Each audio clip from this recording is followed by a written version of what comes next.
Suvaiyo Suvai. Sakthi Masala Suvaiyo Suvai நிகழ்ச்சியில் உங்கள் எல்லாருக்கும் வணக்கம். நான் ராகவ் பிரீதா. ராகவோட ஃபுட் ஹேபிட்ஸ் பற்றி சொல்லணும்னா அவர் வந்து ஃபர்ஸ்ட் ஆஃப் ஆல் ரொம்ப சாப்பிடவே மாட்டார். அவர் ரொம்ப கம்மியாக தான் சாப்பிடுவார். அதுலேயும் வந்து வெங்காயம் பூண்டு சாப்பிடவே மாட்டார். ஸோ அவருக்கு சமைக்கணுங்கிறது வந்து ரொம்ப கஷ்டமான ஒரு விஷயம், ரொம்ப ஈஸியான ஒரு விஷயம், ரொம்ப கஷ்டமான ஒரு விஷயம். ஐட்டம் மட்டும் தான் சாப்பிடுவேன். இல்லை, நான் ஃபஸ்ட்டு கல்யாணம் ஆகி இந்த வீட்டுக்கு வந்தபோது அப்போவே எனக்கு தெரியும் வெங்காயம் பூண்டு சாப்பிட மாட்டார்னு. ஆனால் சமைக்க ஆரம்பித்தப்பறம் தான் வந்து எல்லாத்துலேயும் நம்ம வெங்காயம் பூண்டு போடுவோமே. எஸ்பெஷலி நான் வந்து நார்த் இண்டியன் டிஷ்ஷஸ்லாம் வந்து ரொம்ப விரும்பி சமைப்பேன், ரொம்ப விரும்பி சாப்பிடவும் செய்வேன். ஸோ அதில் எல்லாமே வந்து ஆனியன், கார்லிக்கு, நம்ம தக்காளி அதெல்லாம் தான் வந்து பேஸே.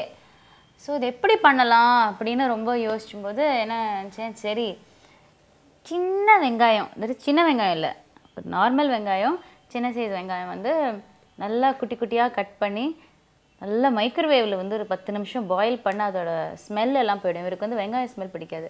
நல்லா பாயில் பண்ணி அதை நல்லா அரைச்சி நல்லா வதக்கி, தெரியும் வெங்காயம் போட்டு தான் பண்ணியிருக்கேன், சரி அவர் இவ்வளோ ஸ்ட்ரெயின் எடுத்து பண்ணுறாள்னு சொல்லிட்டு ரொம்ப ஃபர்ஸ்ட் தக்காளிலாம் போட்டு அப்புறம் நார்த் இந்தியன் வெஜிடபிள்லாம் செஞ்சு கொடுப்பேன். அவர் சாப்பிடுவார், வேறு வழி இல்லாமல்.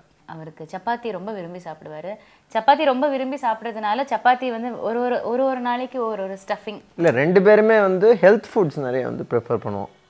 சாலட்ஸு, ரா வெஜிடபிள்ஸ் முடிஞ்ச வரைக்கும், இல்லை செமி குக்டு. ஸோ அதனால இந்த சப்பாத்திலையும் வந்து நான் என்ன செய்வேன்னா, ஆட்டா மட்டும் போடாமல் அதோட வந்து இந்த பாஜ்ரா, ராகி, சோயா இதெல்லாம் மார்க்கெட்டில் கிடைக்கும், அதெல்லாம் மிக்ஸ் பண்ணி அதோட ஒரு கீரை வந்து நம்ம நார்மலாகவே டெய்லி சேர்க்க மாட்டோம் நம்ம டயட்டில். என்றைக்காவது 2-3 நாளைக்கு அந்த மாதிரி தான். ஸோ ஒவ்வொரு நாளைக்கு ஒவ்வொரு கீரை வகை வாங்கி வச்சு அதை லைட்டாக பாயில் பண்ணி இந்த ஆட்டாவோட மிக்ஸ் பண்ணி அவருக்கு கொடுப்பேன். ஸோ டெய்லி சப்பாத்தி தான் எங்கள் வீட்டில். வாரத்தில் ஒரு நாளைக்கு மேபி நாங்கள் ப்ராப்பராக ஒரு சவுத் இண்டியன் சாம்பார், ரசம், பொரியல் அந்த மாதிரி சாப்பிடுவோம். ஆமாம், நிறைய வந்து சோயா ப்ராடக்ட்ஸ் நிறைய சாப்பிடுவோம். டோஃபு பன்னீர், அந்த மாதிரி பன்னீர் அவருக்கு ரொம்ப பிடிக்கும். டோஃபு பன்னீர், அதுவும் நான் நார்மல் பன்னீர் கிடையாது, சோயா பன்னீர் ரொம்ப பிடிக்கும். அதில் நான் டிஃப்ரெண்ட்டாக நிறைய I know lot of varieties. So அந்த மாதிரி செஞ்சு கொடுப்பேன். அது மட்டும் இல்லை, இப்போ ரீசெண்டாக வந்து நம்ம டயட்டில் ஒரே விதமான எண்ணெய் யூஸ் பண்ணுறதை விட இன்னும் நிறைய 2-3 டைப்ஸ் ஆஃப் எண்ணெய் யூஸ் பண்ணுறது நல்லது. ஒரு நாளைக்கு வந்து நல்லெண்ணெய், ஒரு நாளைக்கு வந்து கொஞ்சம் ஏதாவது ஒரு டிஷ்ஷில் வந்து கேரளா ஐட்டம் மாதிரி, அவியல் மாதிரினா கோகோனட் ஆயில், அதுக்கப்புறம் வந்து இந்த normal sunflower oil, olive oil. That is olive oil வந்து என்ன சொல்கிறாங்கன்னா உடம்புக்கு ரொம்ப நல்லது. டைரெக்ட்லி அதோட சத்து எல்லாம் அப்படியே பிளட் ஸ்ட்ரீம் வந்து டைரெக்டாக it will get in to the blood stream அப்படின்னு. ஸோ அதில் வந்து இந்த பேட் ஃபேட் வந்து அதில் கம்மி இல்லையா, HDL, LDL நிறைய அந்த மாதிரி. ஸோ அதில் ரொம்ப வறுக்கிற மாதிரி இல்லாமல் ஜஸ்ட் லைட்டாக சாட்டே பண்ணுற மாதிரி ஐட்டம்ஸ் எல்லாம் வந்து ஆலிவ் ஆயிலில் தான் இப்போ சமைக்கிறோம். அது கொஞ்சம் காஸ்ட்லி, பட் உடம்புக்கு ரொம்ப நல்லது. பிரீதாக்கு வந்து குக்கிங்கில் நிறைய இன்ட்ரெஸ்ட்டு. ஒன்லி திங் வீட்டில் குக் பண்ணுறதுக்கு ரொம்ப டைம் கிடைக்காது. பிகாஸ் ஒர்க்குக்கும் போயிட்டு இந்த மாதிரி டிவி ஷோஸும் பண்ணிவிட்டு அந்த மாதிரி எல்லாம் குழந்தையும் பார்த்துக்கிட்டு இந்த மாதிரி நிறைய விஷயங்கள் இருக்கிறதுனால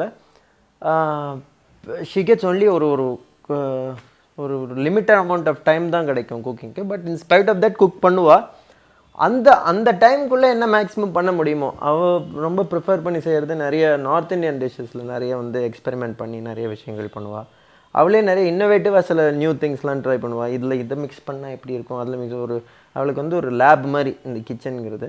ஷூட்டிங் சம்மந்தப்பட்ட விஷயம் என்ன சொல்லணும்னா, ஷூட்டிங்கில் வந்து எனக்கு எப்போவுமே சாப்பிட்றது வந்து ரொம்ப பெரிய கஷ்டம். ஏன்னா பிரீதா முன்னாலே சொன்ன மாதிரி நான் வெங்காயம் சாப்பிட மாட்டேன், பூண்டு சாப்பிட மாட்டேன், ரொம்ப காரமாக சாப்பிட மாட்டேன், நான்வெஜ் சுத்தமாக அந்த பக்கமே போக மாட்டேன், எக்கு சாப்பிட மாட்டேன். ஸோ இவ்வளோ ரெஸ்ட்ரிக்ஷன் இருக்கிறது, வெறும் புல்லும் இது மட்டும் தானே சாப்பிடணும். ஸோ அதனால் ஷூட்டிங் ஸ்பாட்டில் வந்து பாதி டைம் வந்து சாப்பிடவே முடியாது. லைக் அங்கே மற்றவங்கலாம் சாப்பிடும்போது நம்ம வந்து மோர் சாப்பிடுவான், மோர், ஒரு 2 வாழைப்பழம், ஒரு சப்பாத்தி, அதில் வந்து ஏதாவது பீன்ஸ் மாதிரி ஏதாவது ஒரு. ஷூட்டிங்கில் லஞ்செல்லாம் முடிஞ்சப்பறம் இந்த சிக்கி கொடுப்பாங்க, அது வந்து ஒரு பேக்கெட் கூட ஃபுல்லாக கம்ப்ளீட் பண்ணுவான். ஏன்னா இந்த மாதிரி ஏதாவது சாப்பிட்டு தானே நம்ம வேறு நம்ம ரொப்பணும் இல்லையா. அது ஷூட்டிங்கை பொறுத்த மட்டும் அது ஒரு ப்ராப்ளம் வரும். பட் நிறைய தடவை ஷூட்டிங்க்கு இந்த உள்ளூர்லேயே இருக்குன்னா நான் சமைச்சு காலையிலே சமைச்சு பேக் பண்ணி கொடுத்தேன். ரீசெண்டாக ஆஃப் லேட் எப்படின்னா பிரீதா வந்து எனக்கு பேக் பண்ணி கொடுத்துருவா. அது கன்வீனியன்ட். அங்கே போய் ஒரு ஸ்கூலுக்கு பேக் பண்ணி எடுத்துகிட்டு போகிற மாதிரியோ இல்லை ஒரு ஆஃபீஸ்க்கு பேக் பண்ணி எடுத்துகிட்டு போகிற மாதிரி 2 பேரும் பேக் பண்ணி எடுத்துகிட்டு போயிடுவோம். நிறைய வெளிநாடு நாங்கள் ட்ராவல் பண்ணியிருக்கோம். பட் இப்போது யூரோப், யூஎஸ் எல்லா இடத்துலையுமே வந்து யூஎஸில் வந்து நான் ரொம்ப நோட்டீஸ் பண்ண மாட்டேன். ஏன்னா எனக்கு வந்து அந்தளவுக்கு ஃபுட்ல ஒரு இன்ட்ரெஸ்ட் இருந்தால் தானே நம்ம ஒரு இடத்துக்கு போனால் இந்த ஃபுட் இங்கே நல்லா இருக்குது, இங்கே நல்லா இல்லை அப்படின்னு நோட்டீஸ் பண்ணுவேன். எனக்கு ஃபுட்டுங்கிறது ஒரு தனி இன்ட்ரெஸ்ட்டுங்கிறதே கிடையாது. பட் பிரீதா நிறைய நோட்டீஸ் பண்ணி சொல்லுவா. அது சொல்லும்போது கேட்டுப்பேன். லைக் ஃபார் இன்ஸ்டன்ஸ் ராகவுக்கு வந்து இந்த மெக்சிகன் ஃபுட் ரொம்ப பிடிக்கும். அது நிறைய ஐட்டம்ஸ்லாம் வந்து ஆனியன் இல்லாமல் அவங்க செஞ்சு கொடுப்பாங்க. யூரோப் போனப்போ எங்களுக்கு கொஞ்சம் கஷ்டமாக இருந்தது. பிகாஸ் எங்கே போனாலும் ஒரே ஒரு வெஜிடேரியன் ஐட்டம் தான் இருக்கும். அதில் ஏதாவது மஷ்ரூம் இல்லை எக்கு அந்த மாதிரி ஏதாவது ஆட் பண்ணிவிடுவாங்க. இல்லை பீஃப் ஸ்டாக், சிக்கன் ஸ்டாக் அந்த மாதிரி. அவங்களுக்கு வந்து அது நான்வெஜ்னே அவங்களுக்கு அது அந்த ஃபீலிங்கே இருக்காது வெஜிடேரியன் ஐட்டமில். அது no meat, no meat, no meat, no egg, no இது அப்படின்னு ஃபிஷ் எல்லாம் சொல்லணும் அவங்களுக்கு. பிகாஸ் அங்கேயே டிஃப்ரெண்ட் கைண்ட்ஸ் ஆஃப் வெஜிடேரியனிசம் இருக்குது. ஆனால் யூரோப்பில் வந்து சீஸ் ரொம்ப நல்லாயிருக்கும். மில்க் ப்ராடக்ட்ஸ் யம்மியாக இருக்கும். எங்கே போனாலும் வந்து பிரேக்ஃபாஸ்ட் சூப்பராக இருக்கும். அங்கே சீஸ் ஐட்டம்ஸ் நிறைய கொடுப்பாங்க. நாங்கள் நல்லா சாப்பிட்டு வெயிட் போட்டுட்டு தான் வந்தோம். நிறைய வெரைட்டிஸ் ஆஃப் சீஸ் சாப்பிட்டோம். எனக்கு மில்க் ப்ராடக்ட்ஸ் ஜென்ரலாகவே கொஞ்சம் பிடிக்கும். ஏன்னா அதுவும் ஒர்க் அவுட்லாம் நிறைய பண்ணுறது, எக்ஸசைஸ்லாம் பண்ணும்போது வெஜிடேரியன் டயட்டில் ப்ரோட்டீன் எங்கேருந்து வரும், வேறு எங்கேருந்து வர முடியும் இல்லையா? நம்ம சப்ளிமெண்ட் எடுத்துக்கலாம். பட் சோயாலேருந்து வரணும், இல்லை பல்சஸ்லேருந்து வரணும். ஸோ அந்த மாதிரி எனக்கு டைரி ப்ராடக்ட்ஸ் ஜென்ரலாகவே கொஞ்சம் பிடிக்கும். எங்கள் பொண்ணு தனிஷாக்கும் வந்து டைரி ப்ராடக்ட்ஸ் இப்போவே ரொம்ப பிடிச்சிருக்கு. 1.5 வயசு ஆச்சு பாப்பாவுக்கு. பால் வந்து 1 லிட்டர் பால்லாம் கூட அவள் வந்து ஜம்முன்னு குடிச்சுப்பா. ஒரு பூனை தான், ஒரு பூனைக்குட்டி. அவளுக்கு வந்து நாங்கள் எல்லாம் வெஜிடேரியன், ஆப்வியஸ்லி நாங்கள் வீட்டில் வெஜிடேரியன் சாப்பாடு தான் சமைப்போம். ஸோ அவளுக்கு வந்து எல்லா பாயில்டு வெஜிடபிள்ஸ் எல்லாம் மேஷ் பண்ணி கொடுக்குறது. இப்போ வந்து நாங்கள் இப்போ ரசம் சாதம்லாம் வந்து நல்லா மேஷ் பண்ணி இப்போ கொடுக்குறோம். அது நல்லா சாப்பிட்றா. ராகவ் மாதிரி இந்த டைரி ப்ராடக்ட்ஸ் சாப்பிட்றதுல. பட் அவளுக்கு வந்து ஃபுட்டில் ஜென்ரலாகவே இன்ட்ரெஸ்ட் இருக்குது. அவள் வந்து கொடுத்தானா அப்படின்லாம் பண்ணுவாள். என்ன டேஸ்ட்டு அப்படின்னு. அவளுக்கு ஐஸ்கிரீம் ரொம்ப பிடிக்கும். ஸோ அந்த மாதிரி அவளுக்கு சூப்பு அந்த மாதிரி ஐட்டம்ஸ்லாம் ரொம்ப ரொம்ப பிடிக்கும். ஸோ அந்த விஷயத்தில் நல்ல வேலை ராகவ் மாதிரி இல்லை. ஸோ அவளுக்காக நான் வந்து விதவிதமாக இனிமேல் சமைக்கலாம். ஆமாம், இவள் அடிக்கடி வீட்டில் சொல்கிற ஒரு டைலாக், உனக்கு ஃபுட்டில் இன்ட்ரெஸ்ட்டே இல்லாதனால தான் எனக்கு குக்கிங்கில் இன்ட்ரெஸ்ட் கம்மியாக இருக்குது. ஆமாம், வீட்டில் வந்து ஹஸ்பண்டுக்கு இன்ட்ரெஸ்ட் இருந்தால் தானே ஒய்ஃபுக்கும் குக் பண்ணணும்னு தோணும் விதவிதமாக. இல்லை, நான் எல்லாத்தையுமே அப்ரிஷியேட் பண்ணுவேன். எனக்கு இது மோசம்னு சொல்ல மாட்டேன், என்ன சமைச்சிருக்கேன் அப்படின்னு சொல்ல மாட்டேன். இது சூப்பர், எல்லாமே நல்லா இருக்கு.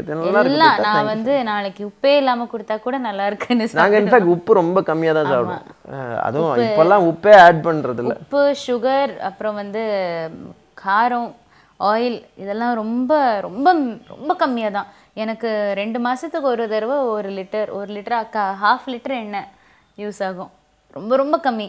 பட் ஒரு விஷயம், அதனால வந்து இந்த காய்கறிகள்லாம் நாங்கள் காய்கறிகள்லாம் எவ்வளோ வேணால் சாப்பிடுவோம். நிறைய காய்கறி வாங்கிட்டு வருவேன். ஒரு நாளைக்கு அட்லீஸ்ட் 2 to 3 வெஜிடபிள்ஸ் வெரைட்டிஸ் இருக்கும். அது அப்புறம் ஏதாவது ஒரு சுண்டல் இருக்கும், ஒரு ஃப்ரூட் டெஃபினட்டாக சாப்பிடுவோம், ஜூஸ் சாப்பிடுவோம். ஸோ அந்த விஷயத்தில் காம்ப்ரமைஸே கிடையாது. இந்த எண்ணெய், மசாலா அந்த மாதிரி ஐட்டம்ஸ்லாம் தான் நல்லா காம்ப்ரமைஸ் பண்ணியிருக்கோம். ஒரு டிப்பிக்கல் சவுத் இந்தியன் டயட்டே கிடையாது எங்கள் வீட்டில்.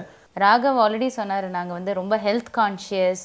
எங்கள் லைஃப் ஸ்டைலே வந்து இந்த எங்கள் வீட்டில் இன்னும் நிறைய இருக்கலாம். அப்படி இருக்கிறதுனா எக்ஸ்ட்ரீம் எவ்வளோ வேணா இருக்கலாம். ரொம்ப ஏதோ ட்ரை பண்ணுறோம். ஆமாம், இதெல்லாம் வேண்டாம். ஏன்னா கடவுள் நமக்கு கொடுத்துருக்கிற ஒரு விஷயம் இந்த உடம்பு இல்லையா? இந்த உடம்பு இருந்தால் தான் வேறு எல்லாமே பண்ண முடியும். ஸோ அதாவது நம்ம ஒரு இது இருக்குது, நம்ம சோல் வந்து காடுனா அது இருக்கிற டெம்பிள் வந்து இந்த பாடி தான். ஸோ அந்த டெம்பிளை சுத்தமாக வச்சுக்க வேண்டியது நம்மளோட கடமை இல்லையா? ஸோ அந்த இதுலேயே நான் வந்து ஒரு சின்ன டிப் கொடுக்குறேன். இது எங்கள் வீட்டில் நாங்கள் டெய்லி ஃபாலோ பண்ணுற ஒரு திங். நைட்டு வந்து பாதாம், ஒரு 3 பாதாம் வந்து 6 பாதாம் எங்கள் 2 பேருக்கும் சோக் பண்ணிவிடுவேன். நைட் ஃபுல்லாக சோக் பண்ணி காலையில் அந்த பாதாம் வந்து நாங்கள் அந்த தொலியை உரித்து சாப்பிடுவோம். அது வந்து ஹெல்த்துக்கு ரொம்ப நல்லது, ஸ்கின்னுக்கு ரொம்ப நல்லது, ஹேர் க்ரோத்துக்கு ரொம்ப நல்லது, ஜென்ரல் ஹெல்த்துக்கு ரொம்ப நல்லது. அதே மாதிரி காலையில் லைம் ஜூஸ் வார்ம் வாட்டர் அதை கொஞ்சம் ஆட் பண்ணி ஹனி தேனோட மிக்ஸ் பண்ணி குடிப்போம். அது வந்து கான்ஸ்டிபேஷன், அப்புறம் வந்து ஃபேஸில் அந்த பரு, அந்த பிம்பிள்ஸ், பொடுகு அந்த மாதிரி ப்ராப்ளம்லாம் வரவே வராது. அதெல்லாம் கொஞ்சம் இதாகும். பொடுகு பற்றி தெரியல, பட் டெஃபினெட்லி பிளெமிஷஸ்லாம் வந்து கிளியர் ஆகிடும், கான்ஸ்டிபேஷன் இருக்காது. ஸோ இது டெஃபினட்டாக நாங்கள் ஆன் ரெகுலர் பேசிஸ் நாங்கள் அதை ஃபாலோ பண்ணி பண்ணுறோம் and we can also see the results. So நீங்களும் ஆக்சுவலி ட்ரை பண்ணலாம் வீட்டில்.